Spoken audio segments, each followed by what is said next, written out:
Hey, that's the only way to bring Philly Godfather. Here he is. My man, what's going on, Dan? Legend. We keep firing. I think those Dallas Cowboys got jealous of how the Eagles have been playing shitty and winning games, so they did the same thing last night against Seattle. Played like crap the whole game and won the game. Oh my God! You still high in the Cowboys? 16-1, you know it, baby. Great price. Let me tell you something. This is a market. This is what people don't understand. I can make more money betting the Cowboys at 16-1 and that ticket losing than I could betting the Eagles at 5-1 and them winning the Super Bowl. Just so you guys know. I'll even give you this. Did you see that the odds now of the MVP? Guess who's in second and rising? Dak. I gave him out beginning of the year, 20-1. He's down to 3.5, 4-1. If you look at his numbers, his pure numbers, they're the best in the NFL. Touchdown and interception rate, more passing yards than Jalen Hurts. I think he's going to pass him. I think Jalen's going to have a bad game this weekend, and I think Dak's going to end up the favorite to win the MVP this year. I said this: they can't win Sunday. I mean, and I'm going to tell you why first. They can't win Sunday because there's too many injuries. The fatigue factor. How about this? They played 75 snaps against Kansas City. Then they turned around and went 95 snaps.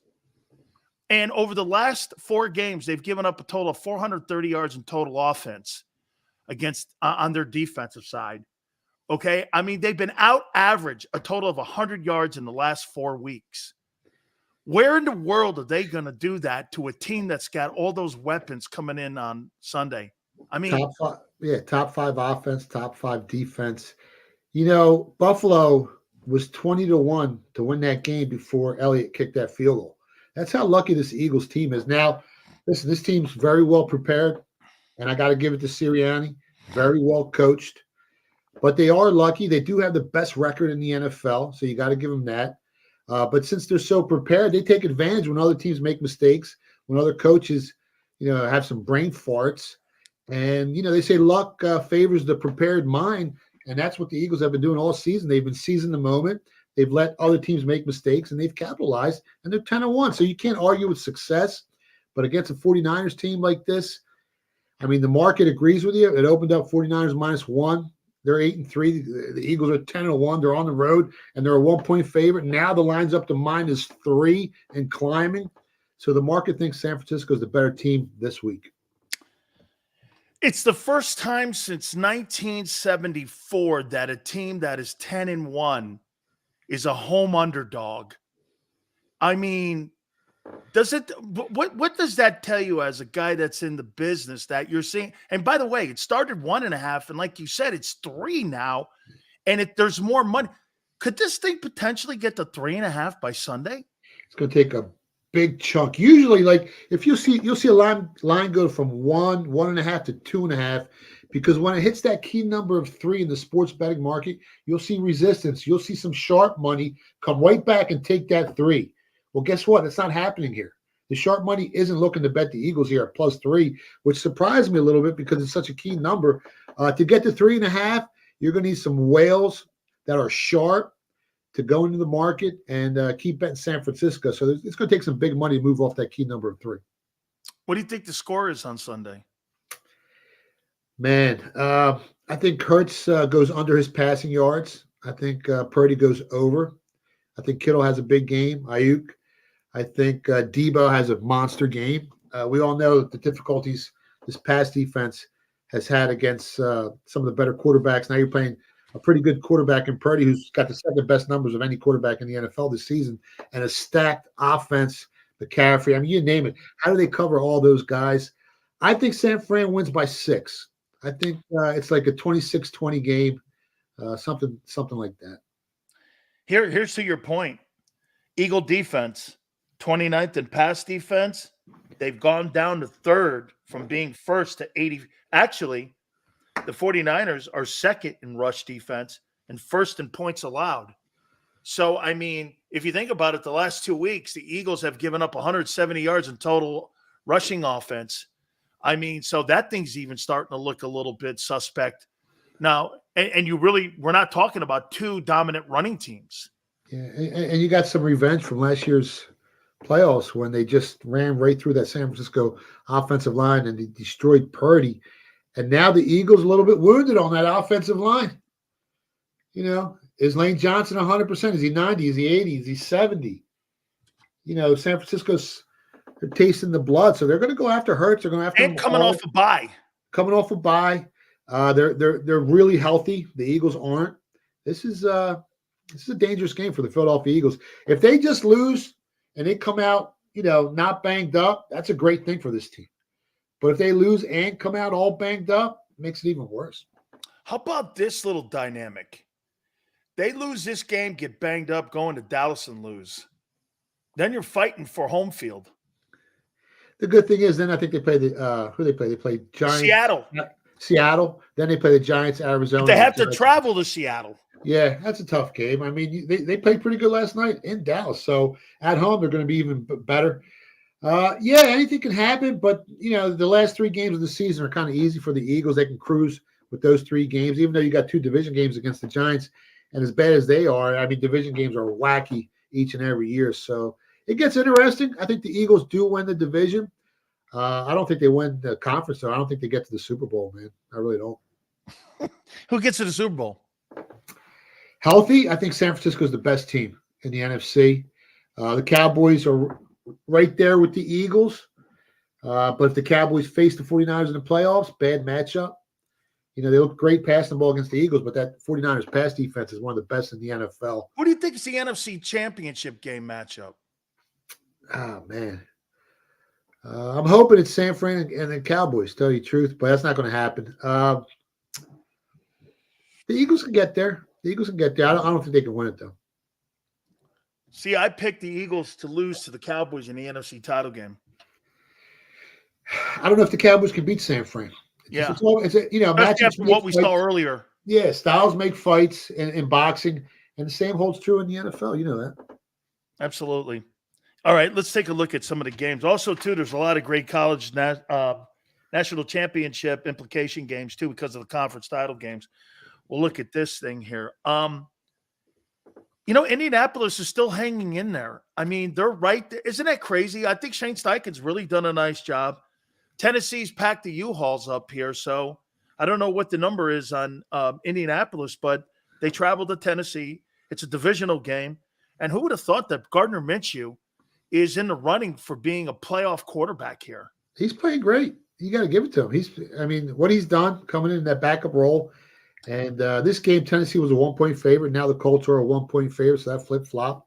And I think they win this game. I think they cover the spread. They got some momentum behind them. I think the better team up and down the roster. I like Indianapolis here in this matchup. What do you think Gardner Minshew would have done with the Eagle offense if it wasn't Hurts? He would have looked okay. You think they would still win 10 games? No. No? No.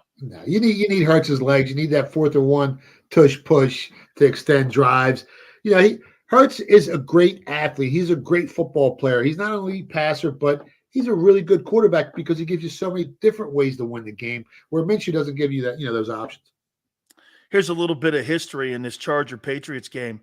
The Patriots become the first team in Monday Night Football history to get flexed out of a game next week against Kansas City. That Kansas City game, I think it's going to be that's the Seattle Eagle game. They become the first team ever flexed out of Monday Night Football. I mean, this guy's breaking them all, man, good and bad. Yeah, I mean, he's fallen. No Tom Brady. He just looks like a different coach, making a lot of bad decisions. His assistant coaches have never been the best. They've gone to other teams and really haven't prospered other than Mike Vrabel, who's a great coach, by the way. But, yeah, he's made some bad decisions. I mean, maybe age is catching up to him. He's getting up there. You can't argue with what he's done. You know what I mean? But sometimes it's time to, put it to bed. You got, game passes you by. Time to go to the old folks' home and start eating some applesauce. Hey, man, what's up with the Chargers? Why can't the Chargers get out of their own way? It's ugly, man. Is it coaching? It's the coach. I mean, they got so much talent on that team. They got one of the best young quarterbacks in the NFL. He's just bonehead after bonehead mistake, brain cramp after brain cramp. It's a rerun, like we said, each and every week. I mean, the way they lose is just incredible. They should win this game. I mean, line opened up 4.5, it's up to 5.5. I won't be surprised if this game goes to 6.5, maybe even 7. But the Chargers should win this game and cover the spread. Okay. Detroit, New Orleans. Boy, New Orleans is still battling for the South.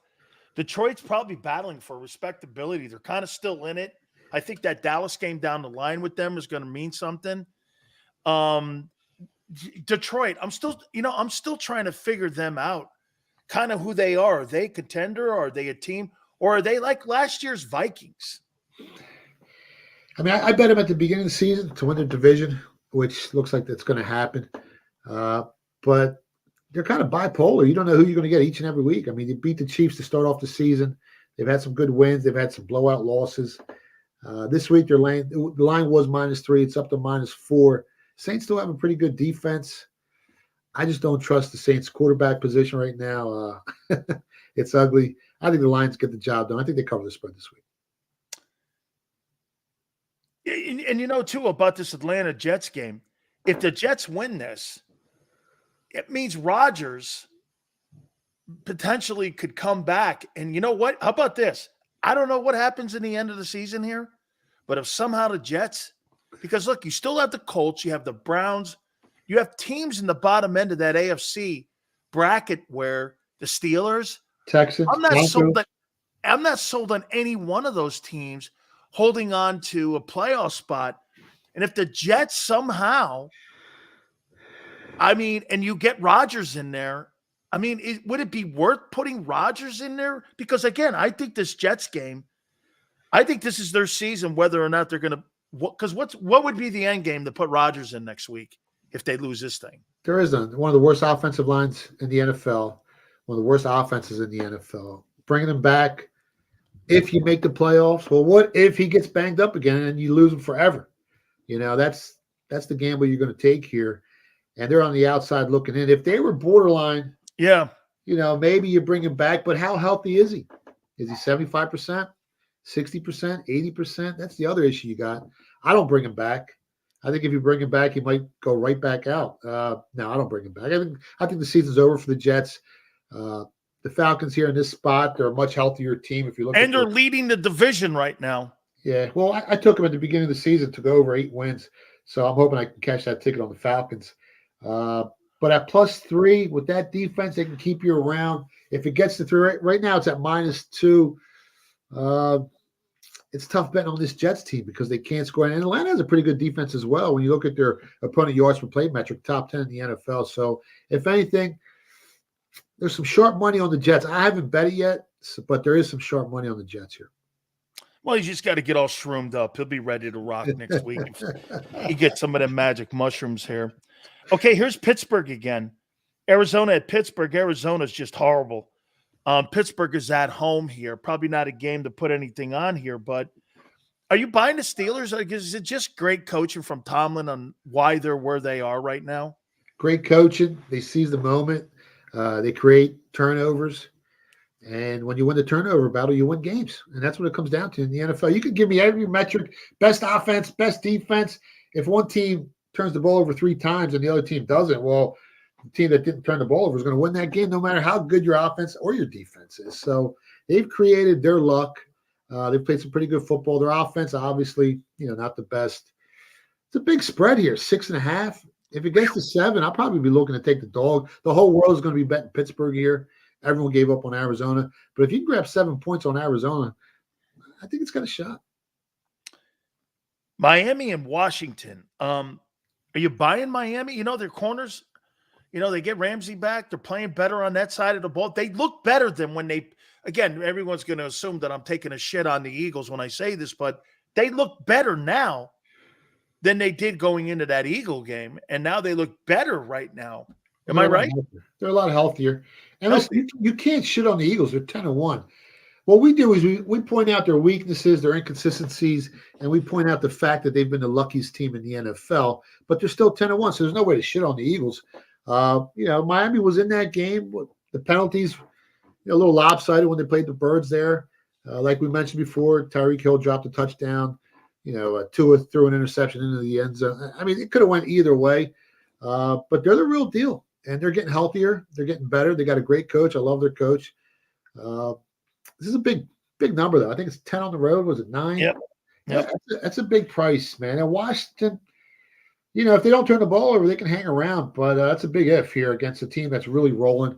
I'm not looking to bet this game. If anything, I lean towards Miami in this one. One thing about last week, I think it's very evident when you watch one quarterback and the other quarterback in that game on Sunday. I mean, Josh Allen was a freak show. Yeah. I don't know how they now Hurts had 5 touchdowns. How do you look at that? I mean, do you look like I say this? Allen's the better talent. Hurts is the better quarterback. I don't know about that, but I do know that Buffalo's coach called a timeout and gave Elliott time to set up in the rain when they were rushing around. The coach cost him that game. Let's be honest. He's horrible. Sean McDermott sucks. He's horrible. I've been saying it since they played the Chiefs the one year when they were kicking field goals and the Chiefs were scoring touchdowns and he wouldn't go for it on 4th down inside the red zone, inside the 10-yard. Like, he's got to go. If the Bills want any chance of getting better, because that window's closing fast for that team, other teams are getting better. It's just rough, man. It's just rough. I still think Josh Allen is a great quarterback, one of the best in the NFL. But Jalen Hurts, he gives you, a bunch of ways to win. But McDermott cost him that game. They were 20-1 favorites. You had to lay 2,000. You could have got 20-1 before they kicked that field goal on the Eagles. I mean, that's luck. That's luck. You know what I would do if I were the Bills? I would hire Jim Harbaugh and bring his ass up there and work with. Can you imagine Jim Harbaugh with Josh Allen? I mean, he took Colin Kaepernick to a Super Bowl. Yeah. Imagine what he can do with him. Man, and get this. You know what his record is? He's 41-19-1 as a head coach in the NFL with an NFC championship. And they can say, oh, you want about Nick? Well, that guy went to a Super Bowl too and took Colin Kaepernick to a Super Bowl and almost won it if the lights don't go out against Baltimore. Remember that? I'm just telling you. I mean, he's a hell of a coach. Yeah, he's a great coach. And I'm holding Michigan tickets at 9-1 to win the whole thing. So I'm hoping Michigan wins it all in college football. But yeah, if he goes to Buffalo, that changes everything. That changes everything about that team. And they become very dangerous quickly again. They still got one of the best point differentials in the NFL this season. But they got the Chargers syndrome. They keep finding ways to lose games, man. How about this interesting one? Denver at Houston. Man, Denver's the hottest team in the NFL, right? 5 straight, right? Super Bowl winning quarterback, Super Bowl winning coach. If they win this game, they probably get in the playoffs. The way they're playing football, they just beat 2 of the best defenses in the NFL, in the AFC and the NFL, the Chiefs and the Browns, over the last 5 games. This is a very dangerous team coming down the stretch. They're a sleeper, and if they can go into the Texan Stadium and win that game as 3.5-point underdogs, I actually nibbled on them at 90-1 last week after we talked, and you were asking me about them, so I started digging in, doing some homework, and at 90-1, I put a small bet on them because if they make the playoffs, I can always hedge and bet the other side and make some free money. But I think this team is a playoff caliber team, the way they're playing football. I think they actually win this game this week against the Texans. Texans are a young team coming off that, loss last week, emotional loss. 3.5 is too much for this Texas team to be laying against the Broncos. I like the Broncos here plus the 3.5. Man, that's a really good-looking football game, too. Cue Ball, I saw you. Dirty D, Death Row, I got you, too. I see what you guys were saying there. You know what? Carolina, Tampa. They still love me in the chat? They still love me in the chat room, Dan? Oh, yeah. No, they call you the Dallas Godfather now. The Dallas. Do you bet on shitty games like Carolina, Tampa Bay? It depends who's banged up, what the matchups are. If I identify an edge. If I go to the casino, I don't bet no table games. I don't gamble. I'm not a gambler. I'm not a degenerate. I'm looking to invest in teams and make money. If I don't think I got, the edge when I place this wager, I'm not going to place it. I'm looking to make money, Dan. That's all I'm looking to do. Cleveland at the Rams. Rams are still hanging in there. They're probably in the 9 hole right now in the NFC side.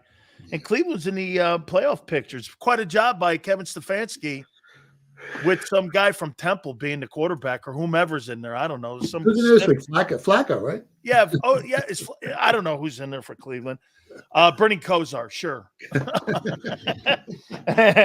Bernie Kosar. And I pick a guy. Brian Sipe. I don't give a shit. Brian Sipe.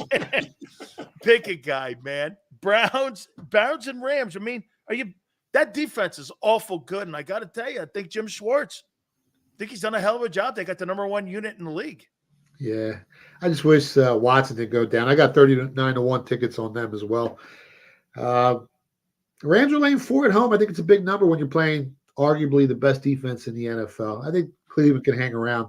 I like the Browns +4. They're fighting for their playoff lives. The Rams, they don't really scare nobody. They got a couple wins on their resume this season. But they're, it's not the Rams of the past. And I think the whole betting public's going to be betting the Rams here. They're leaving the Browns for dead. I like the Browns +4. In the San Francisco-Philly game, who has the better game, Purdy or Hurts? Oh, Purdy. Why would so much conviction? I don't want to say Purdy's going to have the better passing game. Now, Hurts can run for a couple touchdowns. He can maybe run for 60 yards. He brings so much more to the table than Purdy does. But I think Purdy outshines him this weekend. A.J. Brown or Deebo Samuel, who has a bigger game? It's going to be close. It's going to be close. I think AJ's passing yards is at like 62.5. Debo's at 49.5. So AJ is expected to have a better game by the odds makers. They're going to need AJ to have a big game here. I would say AJ slightly better. McCaffrey or Swift? No, McCaffrey's going to have a big game. He's going to have a monster game. Monster game. Oh my God. You think 200 yards total offense? Let me before you answer, get this. He's on pace for 75 catches and 650 yards receiving this year with 11 touchdowns. And get this, he's also on pace for 17 touchdowns rushing and 1,500 yards rushing. Yeah, that's a lot. That's a lot of yards against this. He's going to have over 2,000 total offensive yards and 28 touchdowns by the end of the year. There's nobody in that Eagle huddle that represents something like that. I don't know about 200, but I did bet him anytime touchdown. So if you guys want to bet that, I think he scores maybe 2 touchdowns in this game. But 200, that's a lot of yards, man. Against an Eagles defense, it's still pretty good. Their pass defense isn't the best, but he's not lining up there as a wide receiver. So I don't think they've played well against the run the last 3 weeks. Now they've got some issues. They're starting to break down a little bit. Like you said, a lot of wear and tear, a lot of usage against some of the better teams in the NFL. And it wears you down. I don't care how good you are. I don't care, what kind of shape you're in. You're going up against the best of the best, and it's going to beat you up a little bit. Okay. Kansas City, Green Bay. This is interesting because they go to Lambeau. And I don't know, man. I saw him on Thanksgiving. I thought Jordan Love looked good. I was actually fairly shocked. Kids at home, thing kind of looks like it's turning around. Now, to what extent, I don't know. Kansas City had a big bounce-back game coming off that Eagle game. How do you see this thing? Well, as of right now, 70% of all tickets are on the Chiefs. But that line opened up at 7, and now it's down to 5.5 at some of the sharper sports books. Really? So the market's moving in the favor of the Packers. If you missed the +7 on the Packers, I'd be a little weary about betting it on, right now because it's lost a lot of its value. 7's the second most key number in the sports betting market. +6, you got a shot with the Packers. I think they're going to show up.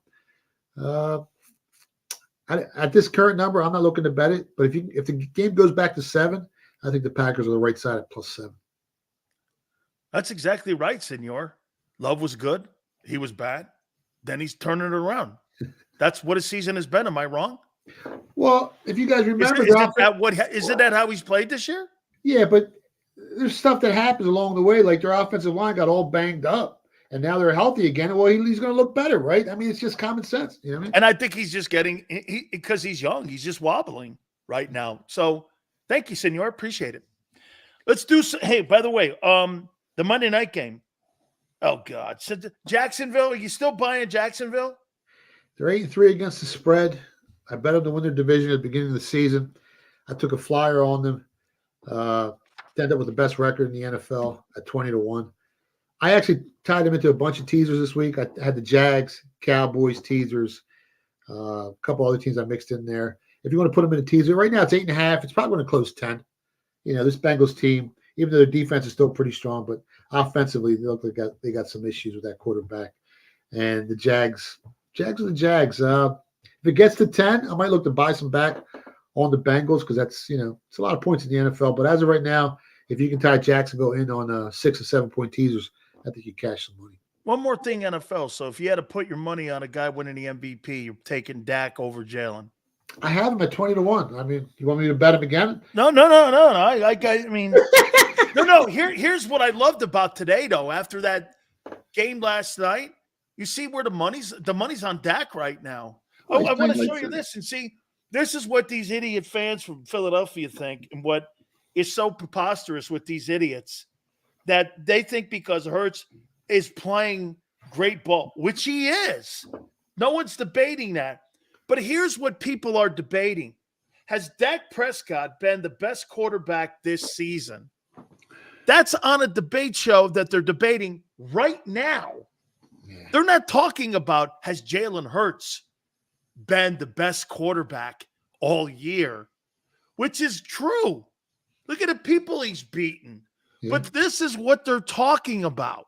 Well, that was talking about Dak. That was the first team the Cowboys really beat that was above 500. Now they're 6-6, obviously. But before they played last night, they were 6-5. But if you saw some of those throws Dak made last night, I don't think Jalen could have made some of those passes, those throws. Let me end that. Let's be honest, man. I don't think Jalen makes those throws, man. He can beat you up. He can get you 4th and 1. He's a football player. I love him. I love Jalen Hurts, but as of right now, Dak Prescott's the MVP of the NFL.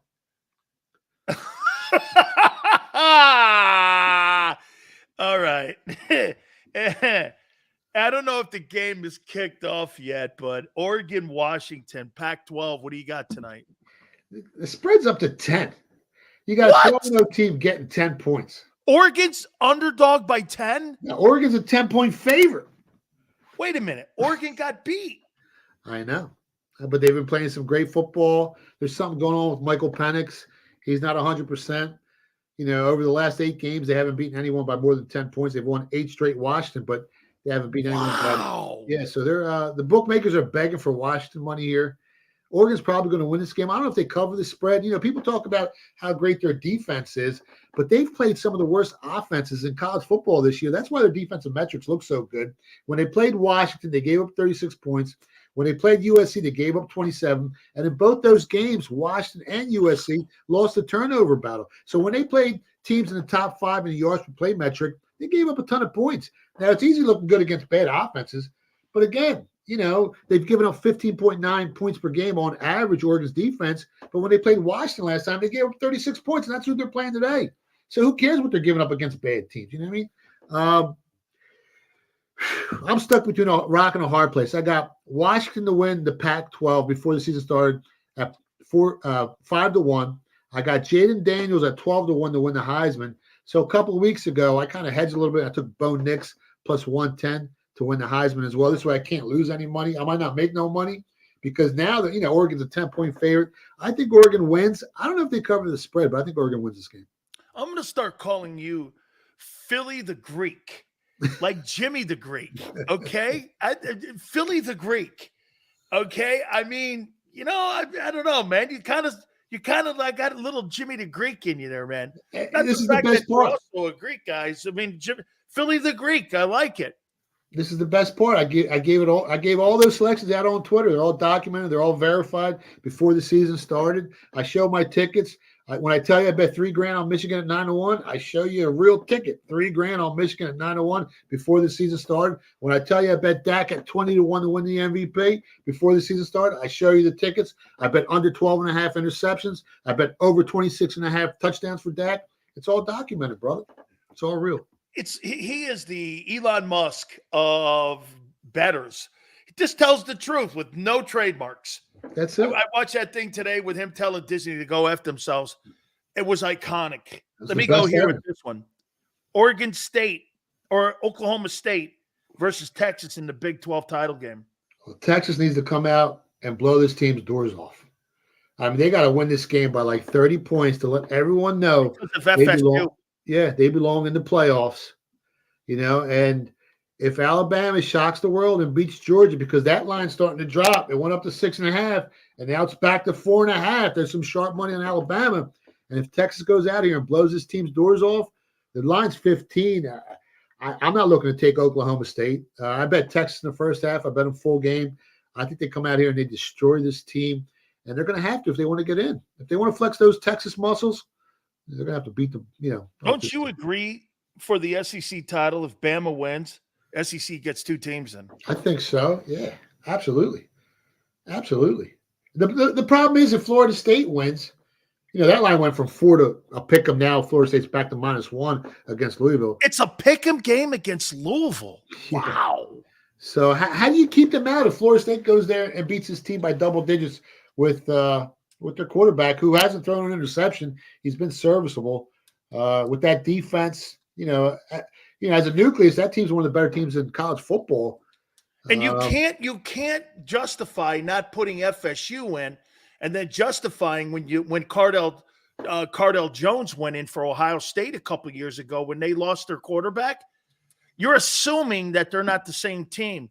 That means you got to play it out. So I don't think you can just have the committee make a decision like that. And you're going to put a team from the pack who, is one of the weaker.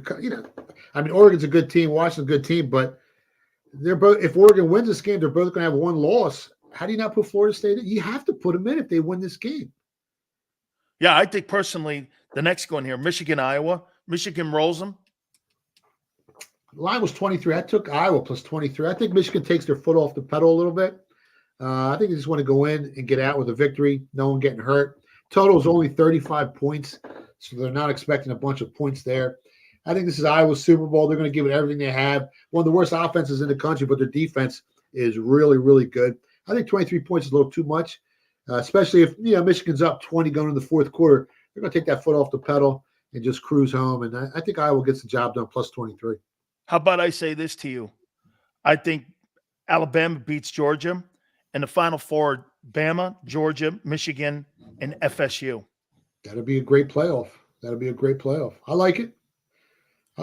You think Alabama's got a shot? You think Oregon has enough to get in because the Pac-12 was pretty good this year?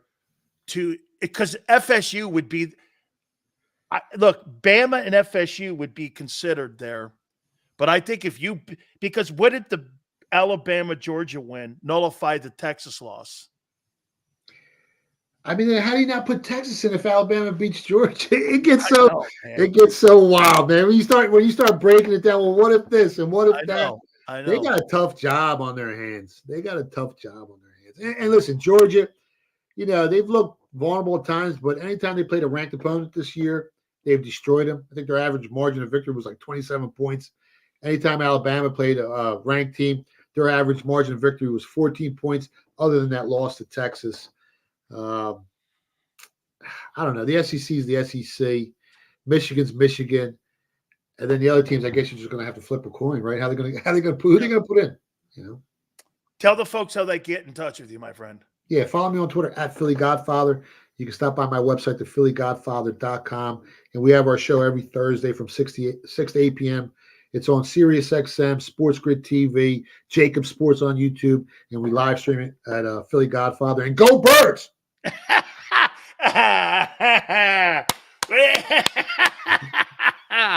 That is my guy. I'll see you next Friday, my friend. Have a great and have a profitable weekend. Good luck, guys. You got it. That is our friend, the legend, Philly Godfather. What'd you think there, Tone? All right. Tone's got 28-27 in a last second, minute 34. No, 2:34 left in the game. Jalen Hurts comes into the game, throws his cape off. Raining, looks around at the crowd. sees the 49er defense, drives the team like he's George Washington going across the Potomac, like he's George Patton, or he's like MacArthur returning to the Philippines.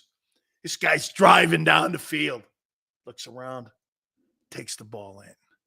Eagles win 28-27. Seals, on the other hand, 25-22. San Francisco 49ers take care of business. You can't win.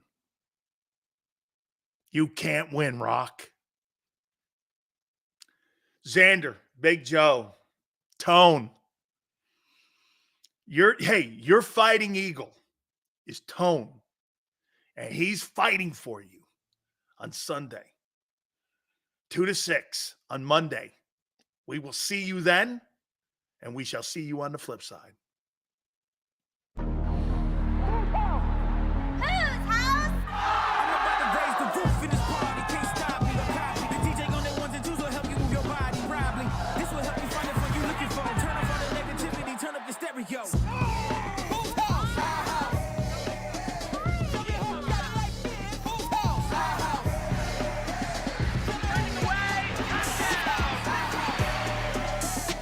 Football and Hooters, the perfect pair.